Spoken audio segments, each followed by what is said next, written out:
Alright!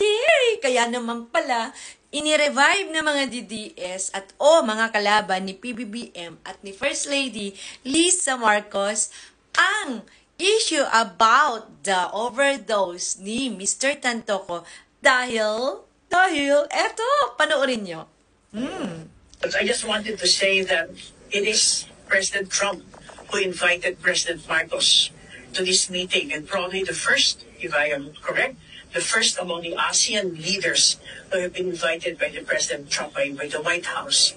In fact, it is a working, rather an official visit, but he will be given, he will be staying, the President will be staying in the presidential guest house, the Blair House. So that means something. Woo! Ang galing talaga ng aming PBBM! Marcos forever. Marcos lang nakakagawa niyan. Oh my God. Paano yan mga kabsat ko? Paano naman mga labubo dyan? Labobo.